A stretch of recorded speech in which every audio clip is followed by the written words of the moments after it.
welcome to Censored, the podcast that rates dirty books and encourages dirty-minded reading. I'm Aoife Bhrutnach, a historian with a dangerously distracting book habit. You can follow me on Twitter at CensoredPod for extra censorship stuff, such as saucy book covers and rants about book covers. This episode returns to Irish literature again, with J.P. Donleavy's The Ginger Man. It was published in 1955 and banned straight away in 1956. The ban on The Ginger Man ended in 1968, but the censors foiled eager readers once again, re-banning it the next year. So from 1956 to at least 1981, it was illegal to sell, distribute or possess a copy of this book. The Ginger Man, so filthy they banned it twice. It was also banned in America for 3 years and Australia for a decade. Once again, the Irish were more censorious than anyone else. A 25-year ban was pretty extreme, especially when you consider changes in attitudes to sex in the 70s. But the story of the Ginger Man text and censorship is much bigger than this. This book was so dirty that British publishing houses deleted whole chapters to avoid controversy. A stage adaptation of the book in 1959 attracted the ire of John Charles McQuaid, the Archbishop of Dublin. McQuaid is the poster boy for modern Irish ecclesiastical tyranny. I'm so happy we get to explore his role in the surveillance of art and culture. There is a lot of censorship baggage attached to this book, and I needed an expert to navigate it. Luckily, Dr. Barry Houlihan, archivist and lecturer from NUI Galway, knows lots about the Ginger Man, and he shared his insights with me. Now, I did need a beverage to get through this book. Whiskey is the drink of the titular Ginger Man, a character called Sebastian Balfe Dangerfield. Whether in the pub or at the kitchen table, he's forever drinking whiskey. And eating sausages, a fry-up is the quintessential meal of the book. Naturally, there's lots of tea drunk. It is set in Dublin in the 1950s, after all. And you can't have a fry or a slice of toast without tea. It would be a sin. There is a brilliant line that captures the perfect cup of tea. Quote, "And the tea was so good that I'd giggle with the impossible joy of it." Unquote. So brew a cuppa or pour a measure of whiskey and settle down for yards of smut. The Ginger Man follows the exploits of Sebastian Dangerfield, an American studying in TCD. He's married to Marion and they have a baby, but his most significant relationship is definitely with his mate, Kenneth O'Keefe. Before I read the book, I had a quick look at what people say about the Ginger Man, and the Lilliput Press claims it is simply one of the great comic novels of post-war Europe. And the book covers, featuring skinny blokes with red hair, made me think it would be witty, urbane, and maybe a bit arch. Holy shit, was I sold a pup. I have so much to say about those book covers that I'm going to do a whole thread about them on Twitter. I didn't find this book funny, and I didn't think it was urbane or arch. Not that individual lines aren't funny, because they are, but the whole book, the whole reading experience, wasn't particularly entertaining. But it is a filthy book. It earned its 25-year ban. There is so much banned content that this episode might even be a bit longer than usual. I won't be able to read you all the rude bits, because we'd be here all day, but I'll read out the best of the worst. The very first bit of banned content is in chapter 2, when O'Keefe says to Dangerfield, "All I want is my first piece of arse." The two friends are talking about O'Keefe's permanent state of virginity and how he's so horny he can barely think. Imagine a conversation between randy young fellas and you can guess the tone of bawdy machismo. Dangerfield tells him that he will get laid in Ireland, and O'Keefe says that there's lots of opportunities for, quote, unnatural connections with farm animals, unquote. Pretty niche sexual tastes, I'd imagine. He then talks about how he tried to seduce his cousin in Connemara, except that his seduction technique involved grappling with the woman and trying to force her into a ditch. Kinda sounds like sexual assault to me. This chapter sets up the two characters and their obsessions with sex, food, and money. These lads are the worst, though at this point in the book, just chapter 2, I was giving them the benefit of the doubt. But as Barry pointed out to me, there are disturbing contemporary echoes in their conversation. And you know what, again, just reading it again, there's a line by O'Keeffe as well that's absolutely scarily, anticipates a quote from Trump. And O'Keeffe is the kind of mid-20s virgin who's desperate for sex, and he doesn't have the confidence to even talk to a woman, or not to mind even, build a relationship with one. And he talks about, I would do this and I would do that. He said, I can't help it, I'm attracted to beautiful women. And that's a direct line that Trump said in his famous grab them by the pussy speech. Trump says, I can't help it, I'm attracted to beautiful women. And there's O'Keeffe saying exactly the same line. But again, he's a coward, in every sense of the way behind it. And again, we're back in kind of dystopian 2020 territory very, very quickly. As you can imagine, a book about Trump-like men doesn't seem very funny just now. Those conversations between sex-obsessed blokes are moderately funny, but the book turns dark very quickly. And I was stunned when Dangerfield first erupts into violence after a screaming row with Marion, his wife. And this is from chapter 4. Marion lunged, her slap landing across his jaw. The child began to scream in the nursery. Sebastian up off the table. He drove his fist into Marion's face. She fell backward against the cupboard, dishes crashing to the floor. In tattered underwear he stood at the nursery door. He kicked his foot through and tore off the lock to open it, took the child's pillow from under its head and pressed it hard on the screaming mouth. I'll kill it, God damn it, I'll kill it if it doesn't shut up. Marion behind him digging her nails into his back. You madman, leave the child alone, I'll get the police. I'll divorce you, you blackguard, coward, coward, coward. Marion clasping the child to her breast. Sobbing, she lay her long English body and child across the bed. The room echoing the hesitations of her wailing voice. Sebastian walked white-faced from the room, slamming the broken door, cutting off the sound of suffering from a guilty heart. He tries to suffocate his own baby? Even by the standards of intimate violence in books, killing infants is pretty extreme. Not to sound trite, but partner beating is unfortunately common in literature. But men murdering their own infants is unusual. Honestly, I felt sick after reading this, and I did not want to read any more. This is where I needed the beverage to steady the nerves. Now, the censors didn't like too much violence, so if the frank conversations about sex hadn't already pissed them off, this would definitely earn the book a prohibition order. And Dangerfield continues to be a shit for the rest of the book. He steals money meant for the family's food and rent, abuses Marion, drinks too much, and lies compulsively to everyone at every opportunity. He refuses to take any responsibility for his family. He is one of the biggest fucking arseholes I've come across in literature. Or, in lit crit terms, he's an anti-hero. It's really, really unsettling. The threats against his wife Marion in the book, the threats to kill the child who's screaming, and it's really, really unsettling stuff. And the sex in the book is used as a weapon, almost. He weaponizes his masculinity, and it's toxic masculinity before perhaps it was used, or as a concept, really. So he's a terrible character. He's branded as this kind of rogue in so many reviews and on jacket blurbs as well. So it's a sense it reflects on how some of that behaviour was perhaps not quite accepted, but more tolerated, at least in the times that it reflects. And I think Donleavy was trying to deliberately pull that out as well and say, look, this does happen. This is part of male Irish drinking culture or Irish culture at the time.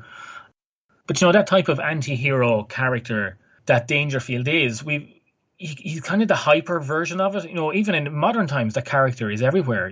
That's Don Draper, that's Walter White, that's Tony Soprano, these figures who use who they are, even in Nucky Thompson in Boardwalk Empire, they use their power and their sexuality to, control those around them. And when that doesn't work for them, they resort to violence and sexual violence. And he's that type of early anti-hero that we're not allowed to like. And I think he's actually someone we probably can't like. There are some redeeming features, I think, to some of those other anti-hero characters, but it's hard to find anything to like about Dangerfield. It really bothers me that people find this a comic novel. It does have moments of levity, but wallowing in toxic masculinity isn't very funny. But it is reliably and consistently filthy. Almost every page has a sex reference. The sex obsessions of Dangerfield and O'Keefe mean it's full of sex, real or imagined. And the two men are contrasts. Dangerfield is getting his end away regularly, though God knows why. O'Keefe can't get laid by man or woman, girl or boy, no matter how much he tries. And he does try all those options. So there's lots of sex talk from both characters. Some of the lines are funny when you read them individually, like this bit between Dangerfield and O'Keefe from chapter 5. Woke up this morning with an erection that almost touched the ceiling. And they're 20 feet high, Kenneth. There's no denying that is funny. Dangerfield is the narrator, so most of the sex concerns him. But I have one big question about Dangerfield's sex life. Why the fuck would anyone go near him? I nearly died when I read this bit in chapter 6. Sebastian stripping and sitting naked on the edge of the bed, taking white fluff out of the navel and doubling himself, plucking the congealed dirt from between his toes. Sebastian, I wish you'd take a bath. Kills the personality. You were so clean when I first knew you. Given up the cleanliness for a life of the spirit. Preparation for another and better world. Hardly take offence at a little scruffiness. Clean soul's my motto. Take off your nightie. Oh, that was so foul. I got the gawks when I read that. He's manky. Mysteriously, after this conversation, Marion shags him. Not only does Marion shag him, but he gets his end away with 3 other women. I just can't cope with this bullshit. A broke, lying, cheating, violent, stinking, irresponsible drunk has powerful sex appeal. Yeah, right. There is no way Donleavy wanted this bloke to be likeable or even tolerable. In some ways, this book actually reminds me of Catch-22 from season 1. Parts of that were also very funny, very sharp when read on their own, but the characters were so grotesque that you cannot like them. God, I really hope that Donleavy was deliberately making a point with this book, or I lose the will to live. I do worry that so many readers haven't seen it this way because everyone seems to think it's hilarious. There is one admirable woman character in a book of female cardboard cutouts. Dangerfield meets Mary in town, and after a riotous party in a basement, they adjourn to her coal shed. There's a mattress in the coal shed. Perfectly normal. And Sebastian gets more than he bargained for with Mary. Turns out she's horny as hell, so desperate for a shag that Sebastian ends up a bit uncomfortable.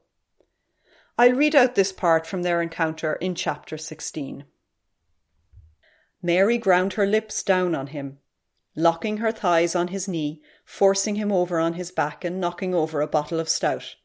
Jesus, Mary, I can't get involved. Don't do this to me. There's enough misunderstanding in my life already without a case of illegitimacy. She's trying to force me to submit. I absolutely refuse to be taken by force. The indignity. She's quite mad. Also without any reserves. Stop at nothing. Okay, I know Mary is objectively in the wrong here. It's very bad consent practices. But I can't help enjoying Dangerfield's discomfort. He's such a gobshite to his sexual partners that it feels like a small revenge. I'm sure the text is written so that I root for Mary over Dangerfield. I don't think this is just my personal bias here. I thought the Mary Dangerfield episodes were the funniest, cleverest and most provocative parts of the book, because it's more of an equal contest between the characters. There's no doubt she's named Mary for a reason. Donleavy called the only woman who is frank, open and honest about her sexual pleasure after the Virgin Mary. This book was being written as Ireland celebrated a Marian year in 1954, which was a national Holy Mary love-in with extra statues. And every second woman in Ireland at this time was called Mary. It's the every woman name of mid-20th century Ireland. Donleavy was being fierce bold when he called the nympho girlfriend Mary. Talk about pressing the buttons of conservative Catholic Ireland. Like, this is just one of her filthy statements from chapter 16. I've never felt this way before, Sebastian. Purple inside. Do everything to me, all the things. I want you to do everything. I like Mary. She's up for it and not afraid to say it. Chapter 16 is pretty rude if you're looking for just one hedonistic chapter to read. Now that I've convinced you that this sex-saturated text is very rude, I want to explore its crazy history of censorship. From the content, it's not surprising it was banned, but the book was first published by a Parisian pornographic press. Barry told me all about the history of this text and its censorship legacy. You know, for a book or any novel to have the history of that book and novel tells you that there is, in fact, the book has its own history. It speaks volumes. It was published. I mean, it can hold the title, I think, of being perhaps the only really rightly banned book in Ireland to some ways, because it's pornographic. It was published as pornography, unintentionally though. That's the thing, and that's what started a decades-long legal battle between Donleavy and the publisher. It was published initially in Paris, as he couldn't get it published in Ireland, couldn't get it published in England. The Olympia Press was a new-ish press in Paris and was publishing a lot of very interesting work, a lot of experimental novels. They were publishing Beckett's novels like excerpts from Watt and Malloy. So Donleavy, who did see himself as a writer in that sense and wanted to be considered, in those circles, said, yes, okay, this press can give me a platform. Unknown to him, it ended up in a softback, paperback, pulp fiction, pornographic imprint of the Olympia Press called The Traveller's Compendium, with a bright, lurid green cover that would sit on the shelves between their other publications like Beckett and others. Quite unassuming, but yet it classified Donleavy as a pornographic author, and he was incensed. And he quite famously said when he saw a copy of the book, slamming his fist on the cover, said, if it's the last thing I do, I will avenge this book. And that's what began many years of a legal battle. In literary terms, Paris often equalled filth. The most controversial books of the 20th century were first published in Paris, for example, Ulysses. And when Britain banned the lesbian novel The Well of Loneliness, it was printed in Paris to satisfy demand and get around the ban. Given how dirty the Ginger Man was, Donleavy needed to turn to a Parisian press. Leaving aside the brief Parisian hiccup, the book quickly became very popular. Donleavy adapted the novel for the stage, and after a run in London, it came to Dublin. Now, there's technically no censorship of the stage in Ireland, but that didn't mean there was no censorship at all. As Barry explains, the biggest, baddest prelate in the land, John Charles McQuaid, the Archbishop of Dublin, had opinions on theatre. So Donleavy adapted the book for the stage. And this is a really curious loophole in Ireland at the time, that while there was strict censorship on movies and books, there was no official censorship of the theatre. Even though there was, quite heavy monitoring of the stage in Ireland at the time. And again, there's famous incidents like the Pike Theatre and the Rose Tattoo incident in 1957. But when the Ginger Man reached the London stage first in October 59, it went over pretty well. And Brendan Behan had already kind of sown the seeds of Irish theatre in the city at the time. The famous London critics were saying there are two plays in London right now through which the winds of genius are blowing. One of them was Behan's play, the other was The Ginger Man. So we see these two kind of bawdy kind of writers, scandalising in the best way possible, the English stage. But by the time, 2 months later, it would come back to Dublin and to the Olympia Theatre, the play was shut down after 3 performances. And that was shut down directly by the church, by Archbishop McQuaid. McQuaid was an operator of quite astounding ability. and he had quite an army of people to do a lot of that heavy lifting for him. So even while the play was on in London, and I've been in the Archbishop's archives in Dublin, and I've seen the theatre files and the censorship files, and there's a dossier on the Ginger Man and on a lot of other plays at the time. So these people watching the play in London, aware that it's going to probably come to Ireland soon and come to Dublin. I mean, this is happening all the time. There was kind of lay people or other clergy sent incognito to the theatres in Dublin to monitor what was being put on stage. And there's I think a multi-page report on the Ginger Man. So when it reached the Olympia stage, finally, approaches were made to the management at the time, who was Louis Elliman, about cuts had to be made for this play if it was to go on. And Donleavy and the producer, Philip Wiseman, initially just didn't agree. And so the play was shut down after 3 performances.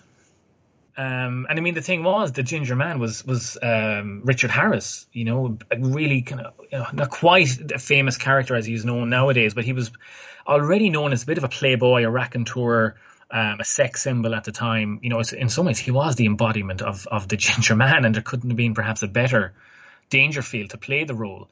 I mean, he writes to the Archbishop on the letterhead of Jury's Hotel where he was staying, "I beg your Lord Grace, reconsider your decision, and this play is not at all as scandalous as you may think." So he tried his best and ultimately failed, even not quite threatening, but saying that we'll go to the Vatican if needs be to get this play put on. It didn't quite have to come to that. But the story around this, no matter where the book went, controversy followed. And again, it was the sex in the play that largely shut it down, but also the blasphemy. I think there's elements of Dangerfield, facing down Marion in the play and, kind of advocating crucifixion. He said, "Put in the nails." He kind of threatens her, So it's absolutely no doubt that the play would have been shut down. But it's another one of those great moments in Irish cultural history that just are almost too unbelievable to believe. What a story that is. A network of priestly spies and Richard Harris threatening an archbishop with the Vatican. The mad thing about this crazy episode is that it's so unknown. I'd never heard of it until Barry told me about it, even though it seems the textbook example of clericalism in Ireland. There are other theatre censorship stories that get a mention nearly every time, but this one is rarely talked about. How could I not know about this one? I had the exact same experience. I was so surprised as well. I mean, I think it's quite common knowledge, the banning of, O'Casey's and or the pulling of Beckett's works in the Bishop's Bonfire and the Dublin Theatre Festival, the Pike Theatre and the Rose Tattoo. I think they're quite well known, but I couldn't believe that, in any of the texts I found, the Ginger Man and the banning of the play, and the most heavy-handed censorship perhaps of any play in Ireland directly by the church in modern times, and it's really under the radar. And I wondered, as the play itself, was it its own worst enemy? Did people say, well, in this case we couldn't really do much about it, it was that filthy, it was that violent, maybe he deserved it, that kind of thing.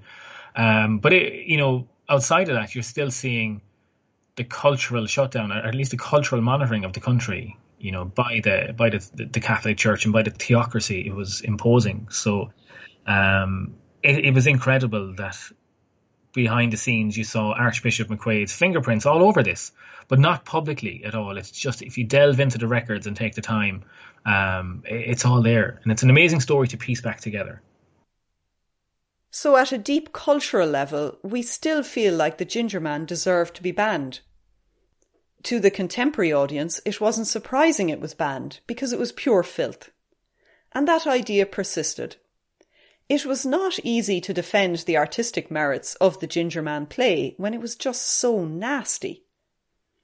If you want to show that censorship is a ridiculous overreaction, you would not choose the Ginger Man as your best example. The best victims of censorship are plays or books that are completely inoffensive.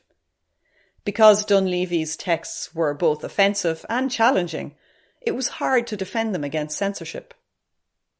I do think that the spectacular rudeness of the book meant that no one complained about its censorship.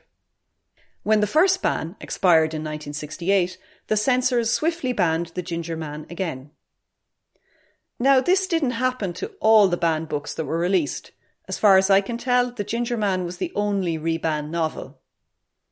Of course, Bans on sex manuals and non-fiction sex books were often renewed, but literature wasn't rebanned. No one protested that a book published in 1955 wasn't legally available in Ireland until 1981. Maybe if it had been less filthy, there would have been complaints, who knows? Now, a few copies had sneaked in between the bans, and it seems to have been popular, according to Barry's research. The censorship in Ireland lifted in, I think it was 68? So it got out in Ireland, so to speak. And apparently from what I can find and what I can dig out in various archives and letters, and that it sold pretty well in Ireland, I'm told, for a first few months before it was rebanned again. So I think in 68 another ban was issued by the censorship board for the later editions that were published. But apparently it was out and on the loose in Ireland, so to speak, for a few months. And apparently it circulated well enough. I think before that it was read, under the radar, probably by a more literary readership. Again, I've seen letters in various archives, letters to people like Seamus de Burka, the booksellers in Dublin, and his papers in the National Library. There's people writing to him saying, "Have you read The Ginger Man?" And he said, "It's good, it's very interesting." And he said he's other people in the US who are sending copies transatlantic, So you do see it circulating, perhaps more initially in that literary readership than generally people going to their local town or county library and getting it, because obviously they couldn't get it. I mean, Donleavy rumbled on. He was allowed permission, as probably most banned authors were, he was allowed permission to import copies for personal use. That's a very fine line as to what you can describe as personal. It makes it sound like a drug, it's class A literature, as a drug, for your own personal use. And there's letters to the Department of Justice saying he was allowed to import 2 copies, I think, for personal use. So there you have the Minister for Justice in Ireland signing off on the import of 2 books for your own personal, filthy enjoyment, but enjoyment nonetheless. But any more than that, and they would have been confiscated at customs. So you still see the state looking in on readership and access to books in Ireland, even in the late 60s. So it's really extraordinary. While the Irish readers were restricted to a few clandestine copies, this book was phenomenally successful internationally.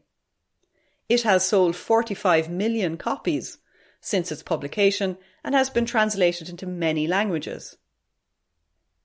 I have deeply conflicting emotions about The Ginger Man. I despise Sebastian Dangerfield, and the dark comic satire isn't strong enough for me to get over that. Like Ulysses, it's a modernist novel about Dublin, but Dublin is an irredeemably horrible, dirty, smelly city in this book. It has been years since I read Ulysses, but I remember it as light-hearted and fun. Ulysses isn't an easy read. You need to get into it and let go, but it didn't make me cross. For example, the ending of The Ginger Man pissed me off a lot. Dangerfield ends up in London, with rich friends who indulge him. The wonderful Mary had followed him there, but soon left him because he was an arsehole. Unfortunately, at the very end of the book, she gets back together with him, even after he slaps her across the face. So the novel ends with Dangerfield meditating on how he will control Mary by ending her stage career. The anti-hero rides off into the sunset with the abused, subservient, but sex-mad girlfriend by his side. Mary's brief dominance over Dangerfield seems to be over. I just found this awful. I don't understand how this is satirical. The Ginger Man might kick out against clerical oppression, but the sexist, violent men who populate the book aren't much of an improvement on repressed Catholics. If you do want to read it for the highlights, I'd suggest reading until chapter 4 and the attempted baby murder bit, then skip to Mary giving Dangerfield head in the coal shed in chapter 16. Read on from there to the end, and you get what I think is the best version of it. What I'm trying to say is this is not a bad book. It has lots going for it. But I think it's hard to enjoy it in a world of Trump, incels and overindulged straight white men lashing out. Maybe it read better when the chief focus of its satire, the Catholic Church, was an omnipresent, powerful institution. When writing this, Donleavy would never have imagined a government lifting a quarantine where Penny's was open before the church. Next time someone says Ireland is a Catholic country, remember just how little influence the contemporary Archbishop of Dublin had over the government. He couldn't even get his own churches open, not to mind shutting down plays. And now it's time for a special extended version of Censorship Bingo. There is so much smut in The Ginger Man that the bingo is a comprehensive guide to the rude bits. Okay, on the first line, breasts, yes, obviously. Bestiality. Yes, when O'Keeffe talks about unnatural connections with animals, that's an explicit reference to bestiality. Next box is sex work. There are a good few references to sex work. Dangerfield talks about trying to pick up sex workers in chapter 4, and hilariously they don't want to talk to him about sex. Very Irish. Racism. There's a smattering of references to black men sleeping with Irish girls, and naturally Dangerfield is offended that the women would choose black men over his own dubious, smelly charms. Drugs? No drugs. Politics. There's no direct politics, though the swipes at the church are frequent, but I don't think that's sufficient to tick that box. Swearing, yes, there is occasional cursing. Infidelity, of course. Dangerfield, who's married, sleeps around, as do others of his male married friends. Crime. Well, obviously there's the attempted murder of an infant, but also attempts by O'Keeffe to have sexual relationships with underage girls and boys. Although it's in France, so maybe that's excused as being Parisian filth. Genitalia. There are too many penis references of varying degrees of explicitness to mention, although I did giggle when Mary talked about Dangerfield's dong in chapter 30. Abortion, no mention at all. No orgies. Sexual assault. The attempted rape of the cousin in Connemara in the ditch ticks this box. Extramarital pregnancy. This is a subplot around Miss Frost, Dangerfield's lodger, who reveals she has been pregnant outside of marriage previously. She was sent to a convent for penance and has given up the baby. Masturbation. There's lots of wanking. There's a memorable description of O'Keeffe's student rooms as smelling of rancid butter and sperm. Just revolting. Sex toys. No sex aids, sorry. No feminism, obviously. Divorce. Apart from when Marion says she wants to divorce Dangerfield, it's never mentioned. Dangerfield never wants to divorce his wife, even though he wants to get rid of her very badly. He instead fantasises about her and the baby dying so that he can be free of them. Just charming. Contraception. Throughout the book there are references to condoms, the urgent necessity of acquiring them, and the horrible expense of children. And I'll just read out this bit from chapter 14, when Dangerfield first arrives in Ireland from America and goes looking to buy contraceptives. I went into chemists for those things when I first came to Ireland. I said, "May I have a dozen?" The man said to me, "How dare you ask for such a thing?" and he hid behind the counter till I left. Naturally, I thought he was mad. I went further up the street. Man with a great grin, how do and what not. I let me teeth out for a second. I noticed his were a little black. I put it to him pleasantly, asking for the American tips if possible. I saw his face go down, slouch of the jaw, hands twitch, and a bottle break on the floor. The woman behind me indignantly swept out of the shop. The man, in a hoarse whisper, said he didn't deal in things like that. Also to please go away, because the priests would put him out of business. I thought the gentleman must have something against American tips, which I prefer. I entered another shop and bought a bar of imperial leather for the class standing that was in it. Quietly I put it to him for 6 with English tips. I heard this man utter a low prayer, "Sweet Mother of Jesus, save us from the licentious." He then blessed himself and opened the door for me to leave. I left thinking Ireland is a most peculiar country. That ridiculous passage is really very funny. But to return to the bingo card. Menstruation. No, there's not a word about women's bodies in that sense. Blasphemy. He does compare himself to Christ a few times, and that's definitely offensive to devout Christians. And the sarky comments about the church would be seen as blasphemous, since the church is God's representative on earth. Oral sex, see chapter 16 in the coal shed. Graphic violence. I was conflicted on this. The violence is explosive and frightening, but it's not wallowing in gore for pages upon pages. But the violence is such an important feature of Dangerfield's character, so I think I will tick this box. LGBTQ+. There's a fair few references to gay and lesbian sexual relationships. There's a lesbian artist in chapter 22 who only likes to paint women, unsurprisingly. And O'Keefe and Dangerfield talk about their brief encounters with the underground gay sex scene earlier on in the book. The bingo results for the Ginger Man are an astonishing 16 out of 25. This beats Catch 22 from season 1, which scored 13 out of 25.